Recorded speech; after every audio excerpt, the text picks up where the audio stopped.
Welcome to the Headley Highlight Show's Royal Corner. This week in the Royal Corner, Meghan, Duchess of Sussex's As Ever Rosé sells 10,000 bottles. Also in the Headley Highlight Show's Royal Corner, Meghan, Duchess of Sussex, celebrates her 44th birthday. We also have Sophie Chandauka and her premeditated hostile takeover of Sentebale, with the Charity Commission, in my opinion, limiting its remit to ensure she stayed on as the chair of the charity, as opposed to having her removed if they had moved towards a statutory enforcement measure. Yes, people, I'm saying it. We also have Grenada removing King Charles, not as head of state, but in the oath of allegiance, paving the way for a full republic in due course, we hope. You also have Doolittle, Boo Boo Kitty Katie, the indolent sloth queen in waiting, strategically releasing videos of her early years passion as a distraction to questions regarding her taking another holiday. I thought she was sick. Ha, that's a joke. And there's more, darlings. King Bitter has released his own line of doggy biscuits, collars and treats. Yes, darling, I will be bringing you the latest. And finally, but not least, you have Prince Andrew and Sarah Ferguson facing a whole raft of new revelations in a new book. And every time I see Sarah Ferguson's face, I have to ask myself, just what happened there? So much money and that was the result? You were robbed.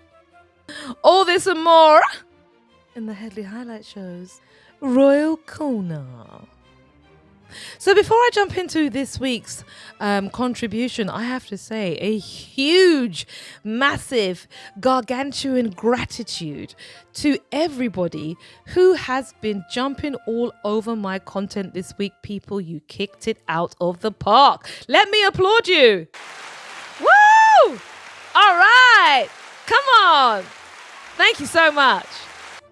The reason I am effervescent despite the late hour is because the video I dropped last week, it has had to date 5,100 views.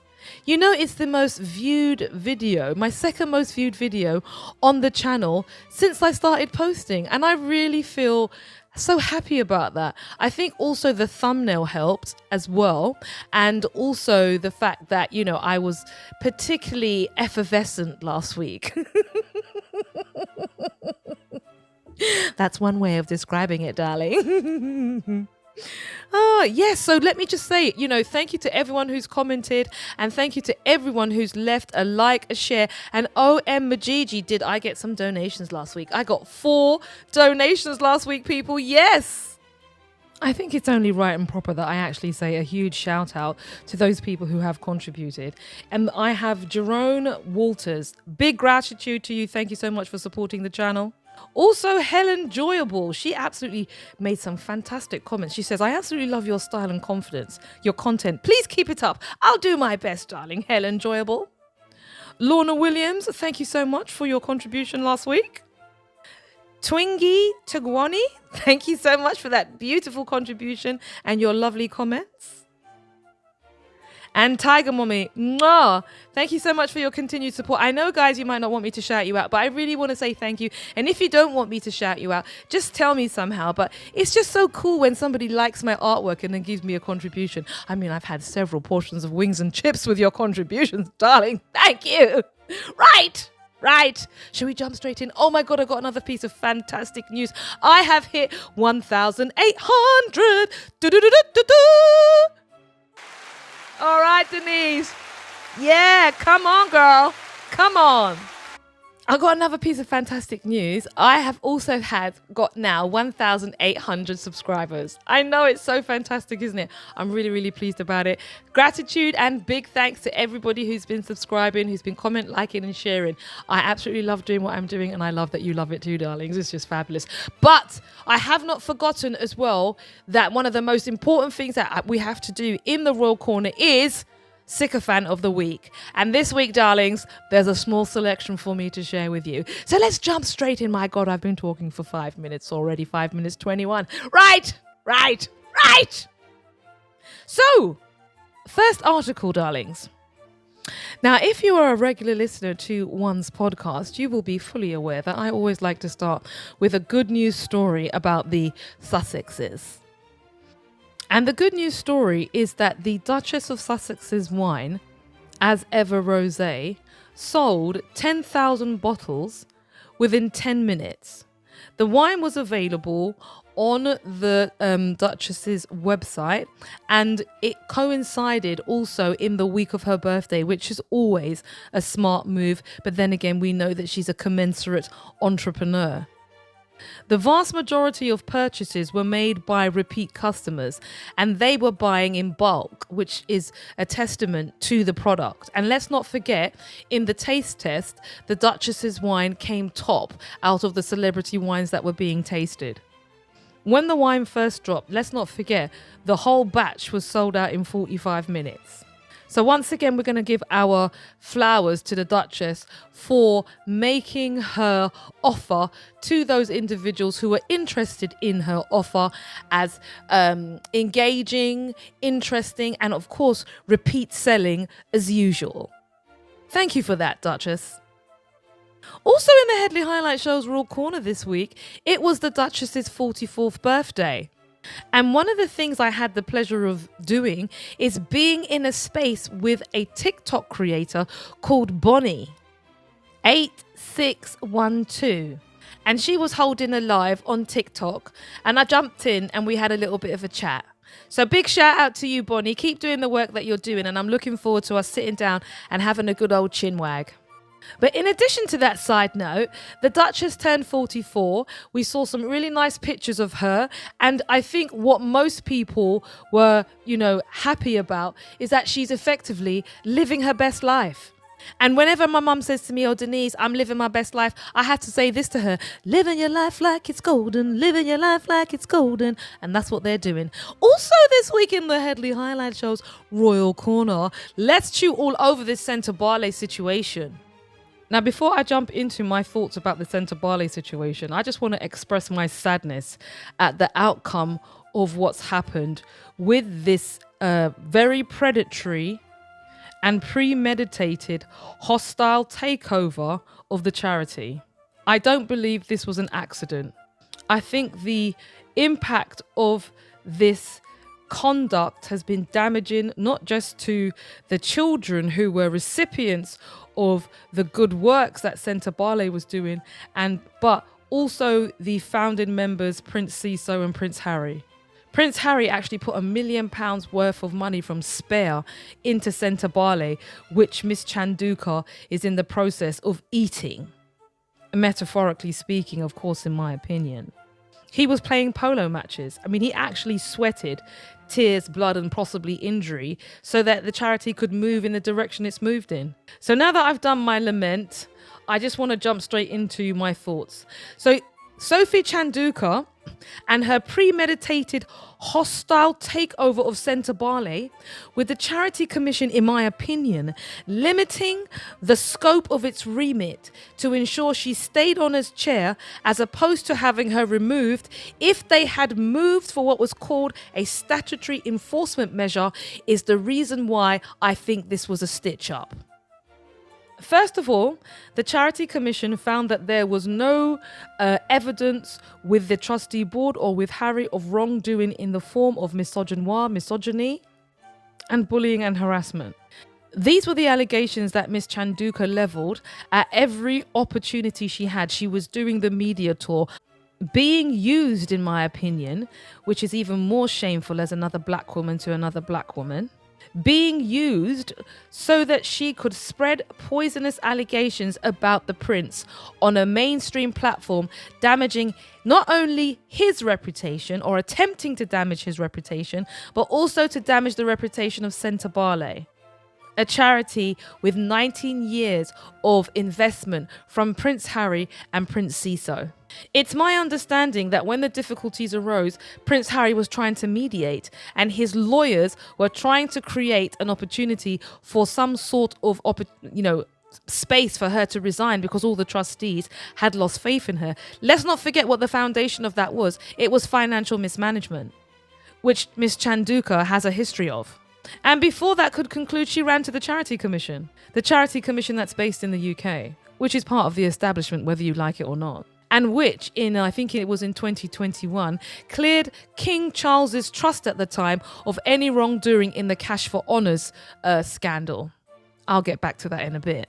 And as a consequence of that, there was an investigation.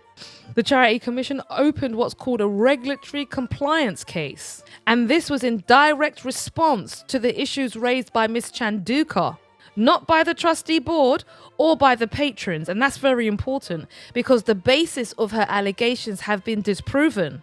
No evidence exists. Therefore, her position, I agree, is untenable, is it not?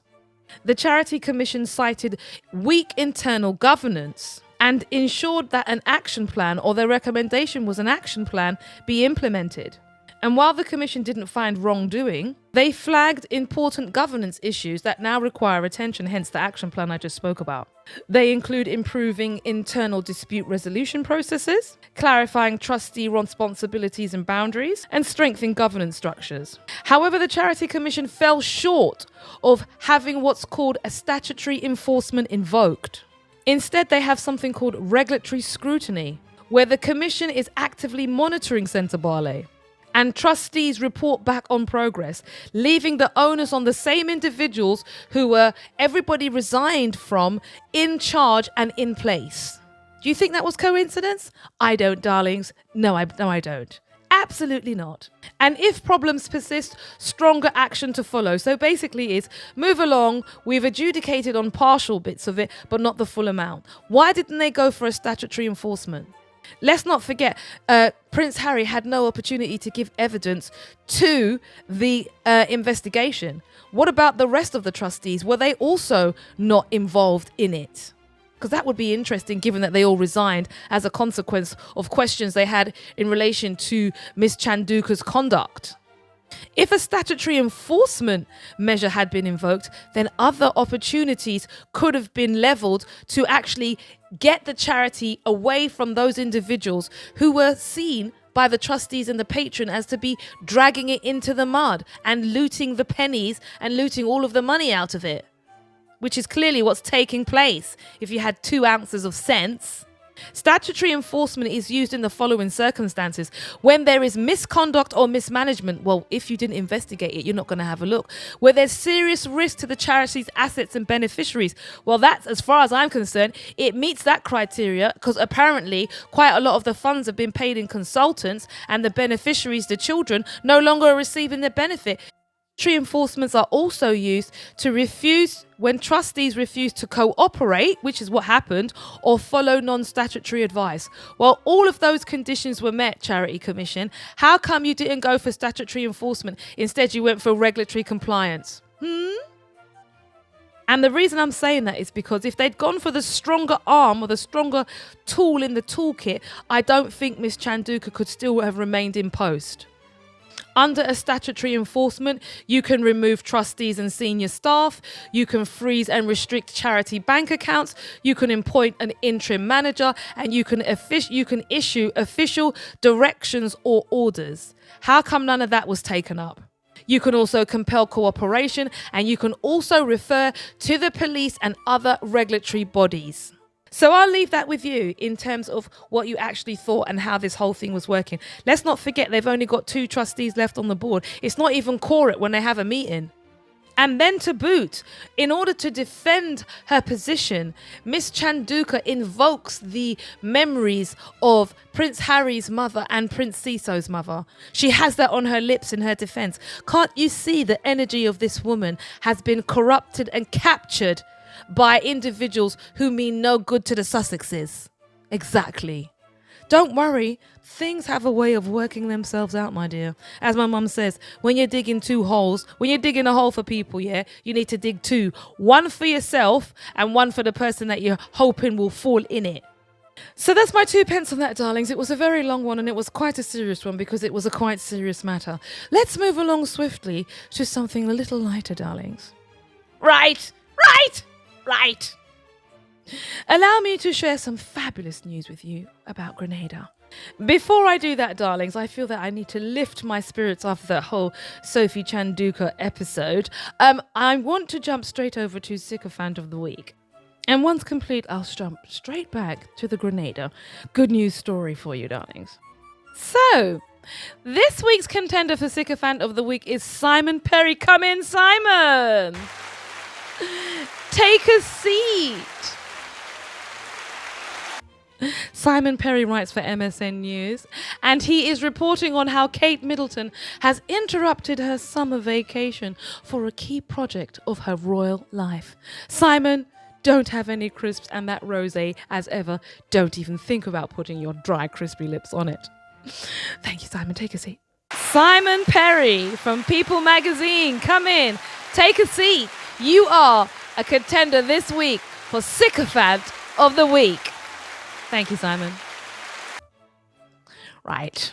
Simon curates for us the reason why the Doolittle, indolent queen-in-waiting had to interrupt her summer vacation, a key project of her royal life. He writes, the Princess of Wales shared a new statement about early childhood being the golden opportunity to build strong foundations for future life, health, and happiness.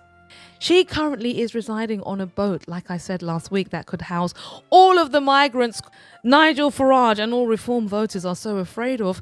They could be housed on that yacht, that luxury yacht she is residing on. And this article wants you to believe that somehow she broke off from her vacation to focus on early years because she's just so committed to the little people's babies. She's launched another film. She's launched another film because let's face it, she's not going live to nothing unless she's come turning up as a hologram, okay? So she's launched a series of innovative films showcasing some of the key themes behind raising and nurturing children. She doesn't know nothing about raising and nurturing any children. She's got 60 nannies for each child. The Princess of Wales 43 and her Centre for Early Childhood hopes the films will be used by professionals and volunteers working with the youngest children, parents and carers. How is that film going to help anybody with child rearing issues? Is it going to fund a Sure Start Centre or a community hub? I mean, where is it going to be shown? Is it available on TikTok? Or do they need to go to a specialist location so they can see the film of you living in opulence, your billionaire lifestyle, telling their little people and their little children how to live healthily whilst wearing someone else's clothes that you didn't pay for and eating food you don't pay for? Come on, people, man, give me a break. He continues, the Prince of Wales is backing a series of videos that help spread the right messages for building happier and healthier children. Do you know how many of Britain's children are actually living in poverty? It's something like 30 or 40%, far larger than it's been in the last 10 years. What is your actual impact on any of that? You're taking food out of the kids' mouths with your sucking hose billionaire lifestyle. Last week, she was curating at the V&A Museum with the pieces. Remember, the pieces that the little people had a chance to go and see as long as they paid a fee. And this week, she's launching another early years video. She just does things on TV. I think she's AI Kate half the time. She's the AI queen in waiting. You know, I won't turn up. She's like the ABBA Voyage. There's an ABBA Voyage concert you can go and see. And basically it's cartoons. It's a collection of holograms. That's what she is. She's a hologram queen in waiting. And she's hollow to boot. Simon Perry's sycophantry from People magazine knows no end, as he says. She spent time with two of the illustrators and met early years practitioners who have been involved in the development of films, which are produced by Kate's Centre for Early Childhood during a creative workshop in June. Once again, we have a puff article by a puff journalist who probably bought his journalistic degree off of TikTok, writing glowingly about absolutely nothing. The videos won't be impactful, just like her video with the scouts when she was out in the woods, touching trees, trying to look like she's in tune with nature. And it's a distraction because she doesn't want, and the rest of the royals don't want anyone asking questions about why they're on holiday or why there's constantly bad articles in the paper about Prince Andrew and his disgusting friendships. And yes, I'll be jumping all over that in a moment. And for that article where Simon Perry tries to tell you of the importance and impactful nature of the do little, I don't want to do jack all my life, queen in waiting, he gets sycophant of the week. Thank you, Simon. You thoroughly deserve it this week. You are sycophant of the week from People magazine. Thank you, Simon. It was an absolute awful experience reading your article. Don't write anything else for all our sakes. Also in the Headley Highlight Show's Royal Corner this week, oh my days, King Bitter's doggy line, his biscuit line, and collars and coats. Yes, people, King Bitter hasn't got enough money from the wind farm and not paying his due diligence as far as his taxes are concerned, because let's face it, no one can see if it's actually being done. He's now launched a new line of dog collars, dog biscuits and coats. Woof woof!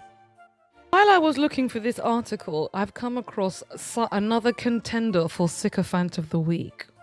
And she is writing for Parade, and her name is Maggie Eberg. Maggie Eberg, take a seat. You are also a contender and a potential winner this week of Sycophant of the Week. Maggie writes, King Charles just revealed his new side hustle, and it involves dog biscuits. So just think about that. The king has a side hustle.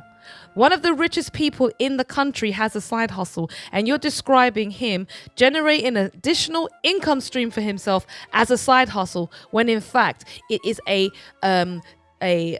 licorice, greedy, opportunity.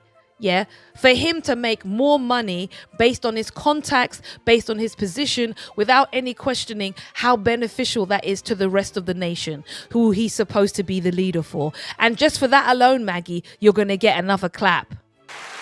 Yeah. For blindly centering the king's wealth as a side hustle that puts him in the same place as ordinary people. You are irresponsible, Maggie. Let's read what you say. Meghan Markle, and her name is not Meghan Markle, it's the Duchess of Sussex, Maggie, is not the only one in the royal orbit with a knack for product drops. She writes, on August the 1st, King Charles casually entered the luxury pet space with a line of hand-baked dog treats straight from the Balmoral Castle kitchens. The king doesn't casually do anything, Maggie. He's the bloody king, you imbecile. Our dog treats are now available online as part of the Balmoral Pet Collection. Balmoral posted on Instagram, which nobody looks at anyway. Hand-baked in the castle kitchens, probably by the peasants, no doubt. These 100 natural biscuits are lovingly made in small batches using wholemeal flour, egg and chicken stock. Did the king walk around and actually assess whether the chickens were running freely before they were made into stock? Or was it a case of it's just been outsourced and he stamped his boat race on it as usual, like they all do? They just stick their face on something else and then they get paid affiliate fees. You can also purchase a Happy Hound tweed coat, if you were so inclined, through the Sandringham Estate Shop for $58. So you can have your dog in some itchy tweed ugly coat and have to spend $58 on it plus shipping. More fool you. Maggie then goes on to berate the Duchess. She writes, the launch comes as Markle, doesn't even call her by her name, Charles's daughter-in-law, continues to build momentum around her lifestyle brand as ever. What you didn't say, Maggie, is that he is a follow fashion king and trying to copy everything that the Duchess does. And then he goes on to say that the timing of her second drop of products didn't go unnoticed. It landed days after the dog biscuit debut. Oh, give me a break. She didn't time it to the dog biscuit debut. Trust and believe me. No. He timed the dog biscuit debut to the as ever second drop because nobody was talking about any products that he had. And when did he decide to step into the luxury dog biscuit market? Come on, give me a break, people. This is just foolishness. And for writing that article with absolutely no critical questions at all, Maggie Eckberg gets Sycophant of the Week. Take a seat, Maggie. Thank you so much. No Chris for you, darling. Just applause. Applause for just how sad your writing really is. I do hope I never have the misfortune to come across anything again. Thank you so much, Maggie, and good night. Also, in the Headley Highlight Show's Royal Corner, God, I'm going to have to be really quick with these last two. Grenada has removed King Charles in their oath of allegiance. Yes, great news as they move towards severing that link between the British Constitution and them. Let me give you the 411, people. So on the 1st of August, Grenada's oath of allegiance was changed and actually named the state of Grenada, not King Charles, as the object of allegiance. This is a very important symbolic step towards them becoming a republic. King Charles is still the head of state because they need to have a referendum to change the constitution. But it's the first step in that direction. And it's really, really important because let's not forget what's happening in Jamaica, what's happening in Barbados, and what's being discussed in Australia. All of these places are looking to remove King Bitter from this role. And when you think about it, when the green-eyed king rocks up, what is he actually going to preside over? Not exactly the same offer as his mum. And as for the other, the other little mini leeches in waiting, what are they going to preside over? Probably a much reduced monarchy. So I think that's a really important point. And finally, I just wanted to bring this story to you about Prince Andrew and Fergie and the revelations in this new book. I don't know if you've been following what's happening. There's a new book out, I think it's called Entitled, and it's being serialized. And quite a lot of revelations are coming out about him and his wife. Because they still live together, you know what I'm saying? She didn't want to walk away from the billionaire lifestyle. And she just apparently just loves to spend money that she doesn't have. Let's not forget what happened with her and Epstein. Those debts were reduced with his help. So according to a new book, Sarah Ferguson cheated on Prince Andrew after she discovered that he had had sexual relations with more than 12 million women in a space of a year. The book details vicious arguments between the couple, which bordered on domestic violence. Why am I not surprised? Do you notice how the Doolittle Duchess is always wearing some sort of bandage? And this article goes on to say that he basically remained like he was a single man. According to the book, after he left the Royal Navy, I'm not sure he saw any active service other than dodging service, he leaned on Ghislaine Maxwell to help reinvent himself. I think that's going to prove to be his downfall. And he continued his connection with Epstein. As I understand it, this was not an authorized book. But I actually think probably some of the things in here probably are some vagrancies of truth. And as this issue with Epstein grows in America, I think the Congressional Committee has actually subpoenaed all the records, or they have been given access to it. Everybody's name's in there except for the children's or the individuals who were victims of Epstein. I think this is going to come back and bite the royal family. Let's just see how that goes. So this week's Royal Corner was a little more sedate because the news was not as great, especially with the whole issue of Sentebale. So I hope you enjoyed it in my analysis. Please do drop your comments and thoughts into the comments and DM box. Don't forget to donate. I am, like I said, partial to free wings and chips and a Miranda. And that's it, darling. So right. Hope you had a fabulous time listening in. And I'll see you next week. Toodle pip, darlings. Mwah. Love you, darlings. And cut.